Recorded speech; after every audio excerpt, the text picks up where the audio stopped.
Assalamualaikum warahmatullahi wabarakatuh. Kali ini kita akan belajar tentang pengumpulan dan penyajian data. Ada 3 unsur yang kita pahami lebih awal, yaitu apa itu data, kemudian bagaimana cara pengumpulan data, kemudian jenis-jenis data. Ada 3 unsur.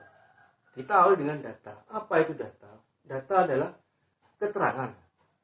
Bahasa lain data adalah keterangan. Dan sifatnya nyata atau benar, bukan fiktif atau imajinasi. Jadi adalah nyata dan benar. Kemudian bentuk data itu bisa berupa gambar atau foto, kemudian suara, angka, huruf, simbol, ya, seperti di peta itu ada simbol, kemudian ada bahasa dan matematika. Ini bentuk-bentuk data. Jadi tidak hanya sekedar angka, bisa berupa gambar dan sebagainya. Kemudian cara pengumpulan data pertama bisa dengan angket. Angket ini semacam pertanyaan-pertanyaan, atau bahasa lainnya ada kuesioner, pertanyaan-pertanyaan. Nanti dikumpulkan, nanti didata melalui sebuah pertanyaan-pertanyaan. Kemudian wawancara, bisa berupa dialog langsung, kemudian dicatat, kita kumpulkan. Kemudian berikutnya adalah tes. Ini biasa kita kalau ulangan, ujian itu dengan tes. Yang kedua pengamatan. Jadi kita mengamati sebuah lokasi, sebuah yang kita amati, kemudian kita mencentang atau mencatat apa yang perlu kita catat. Itu melalui pengamatan. Nanti kita akan dapat sebuah data. Misalnya cuaca cerah, terus cerah, hujan dicatat. Itu adalah pengamatan. Contoh dari pengamatan. Kemudian dokumentasi bisa berupa foto, gambar. Kalau kita jalan-jalan, kita foto, itu bisa jadi dokumentasi. Yang ketiga atau unsur yang ketiga adalah jenis data. Data ada 2 jenis, yaitu primer. Primer bahasa Inggrisnya adalah prime atau utama, atau yang pertama. Apa maksudnya? Data yang diperoleh langsung dari sumbernya. Ketika kita ulangan dapat nilai A, itu data primer. Nah, kemudian data sekunder itu data yang diperoleh tidak langsung. Artinya apa? Dia sudah mengalami pengolahan. Data ini sudah tersaji. Jadi kalau Anda melihat misalnya data report, itu data primer, sudah tersaji. Data primer itu olahan dari data sekunder adalah olahan atau teknik penyajian dari data primer. Nah, berikutnya adalah misalnya data kesehatan, golongan darah O, golongan darah A, gitu. Ini contoh dari data sekunder. Jadi prinsip utamanya kalau primer langsung dari narasumber, kalau sekunder yang kedua itu tidak langsung atau data yang sudah tersaji. Nanti kita pendalami membaca buku paket matematika. Sekian ini penjelasannya. Terima kasih. Assalamualaikum warahmatullahi wabarakatuh. Nah, berikutnya kita mencoba mengolah sebuah data primer. Misalnya seperti ini. Kita punya kumpulan nilai dari ulangan 30 siswa. Ini 1, 2, 3, 4, 5. 1, 2, 3, 4, 5, 6. 6 kali 5, 30 siswa. Bagaimana data ini bisa terbaca lebih mudah? Nah, saya bantu dengan cara saya. Artinya apa ya? Moga-moga ini bisa bantu. Misal begini. Kita menghitung, mengklasifikasi, mengkelaskan, mengkelompokkan. Misalnya 80. Berapa orang? Kita pakai angka turus, jadi turus. 1, ini bukan 1 tapi turus. 1. Kemudian 90. 1. 85. 1. Ini yang garis pertama ya. 75. 1. 70. 1. Sekarang baris kedua. 65. Angka baru pasang. 85 sudah ada, turus yang kedua. 80 turus yang kedua. 70, 80. Nah, seperti ini terus. Kemudian baris yang ketiga 70, 1, 75, kedua 85, 80, 90. Baris keempat 75, 85, 80. Nah, ini sudah 4, kita ikat dengan 1 menjadi 5. Ini ikatannya angkat lurus. Kemudian 75, 85. Ini juga kita ikat. Selanjutnya baris yang ke-5, 80, 70, 85, 80, 90. Yang terakhir 95, tidak ada, maka kita buat baru 1, 75, ikat 4 jadi 5, 80, 1, 85, 95.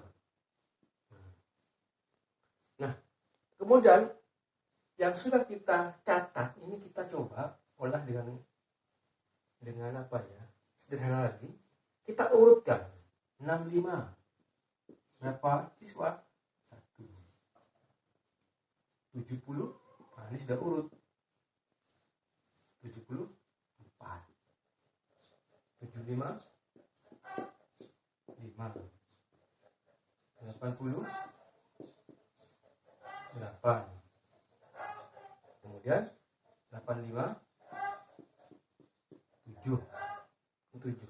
Oh, sorry, ini 5 dan 2 ini 7. Kemudian 93. Selanjutnya 95. Ada di 2. Nah, ini sudah bisa terbaca dengan mudah. Ini membantu kita untuk membaca dengan mudah. Misalnya ada pertanyaan, berapa siswa yang nilainya di bawah 70? Saya ulangi. Berapa siswa yang nilainya di bawah 75? Di bawah 75. Maka tutup ini. Di bawah 75, 70 dan 65. Tutup ini. 4 dan 1. Berarti jawabannya 5. Jika ada pertanyaan, berapa siswa yang nilainya 95? Kita lihat. 2. Kemudian ada pertanyaan lagi. Berapa nilai terendah?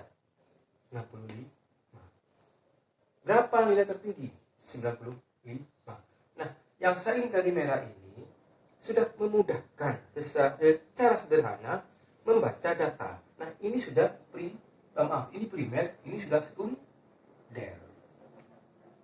Nah, ini nanti data ini oret-oretan. Nanti data ini kita bisa buat lebih gampang lagi atau lebih mudah membacanya dengan dibuatkan tabel data. Saya kira cukup.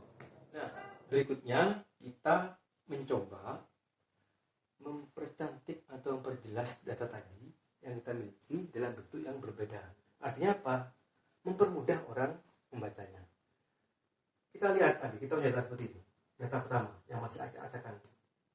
Ya, kita urutkan seperti ini. Ya, kemudian dari sini sudah agak mudah, kita permudah lagi, kita percantik ke sini. Kita buatkan sebuah tabel data. Yang pertama ini adalah kolom. Ya, ini kolom pertama adalah nomor. Nomor ini ada berapa kali muncul ini? 1, 2, 3, 4, 5, 6, 7. 7. Ada 7 kelompok nilai. Yang kemudian ada ini sini nilai. Kemudian terus yang berikutnya adalah frekuensi. Berapa kali muncul nilai ini? Atau berapa anak yang memiliki nilai ini? Misalnya 65, 1 anak. 70, 4 siswa. 75, 5. 80, 8. 85, 7. 90, 3. 95, 2. Ini 2 anak. Jadi nanti lebih dimudahkan ini. Jika ada pertanyaan berapa jumlah siswa? 30 siswa. Berapa nilai terendah? 65. Nilai tertinggi 95. Berapa anak yang nilainya paling banyak? 8. Nilai 80. 8 siswa. Yang terendah 1. Nilainya 65. Ini lebih memudahkan para membaca ketika ada pertanyaan. Soal lagi misalnya, berapa jumlah siswanya? 30. Berapa siswa yang nilai tertinggi? Ada 2. Yang terendah ada 1. Seperti ini. Nah, ini tabel data. Kemudian ini bisa kita percantik lagi dengan variasi menampilkan data seperti ini. Ini namanya diagram batang. Nanti ada diagram yang lain. Ada diagram garis, ada diagram batang, diagram lingkaran, diagram gambar, dan sebagainya. Ini diagram batang. Yang ke atas ini adalah frekuensi. Ini 0 dari 0, 1, 2, 3, 4 sampai 8. Kenapa 8? Karena 8 adalah tertinggi yang diperoleh. 8 siswa. Ini frekuensi.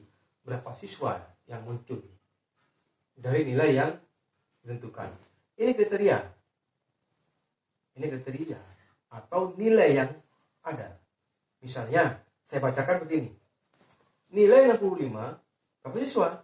1 siswa. Makanya harus sejajar dengan tinggi diagramnya atau tinggi batangnya. 70, ada 4. Ini harus sejajar ini. Harus pas 4-nya. Jangan miring atau begini. Nanti kalau menggambar harus pas. 75, 5 siswa. Jadi begini. 65 kita baca ke samping kanan, yang frekuensi ke atas. Jika ada pertanyaan misalnya, berapa nilai 70? Berapa siswa yang mempunyai nilai 70? Lihat 70. Terus ke atas. Lihat di sini. Ke kiri. 4. Berapa siswa yang memiliki nilai 80? Lihat 80. Ke atas, ke samping. 8 siswa. Berapa nilai tertinggi? 15. Berapa nilai terendah? 85. Nah, jika ada pertanyaan yang unik, misalnya begini. Berapakah siswa yang memiliki nilai 80 dan 85? Berarti kan 2. Maka kita jumlahkan 2 ini. Yang ini 8, yang ini 7, berarti 15. Anda boleh menambahkan di sini, misalnya ini 1, ini 4, ini 5, ini 8, ini 7, ini 3, ini 2. Boleh ditambahkan. Tujuannya apa? Mempermudah membacanya. Saya kira ini sekelumit tentang tabel dan diagram batang. Nanti selanjutnya kita pelajari dengan diagram-diagram yang lain. Saya cukup. Assalamualaikum warahmatullahi wabarakatuh.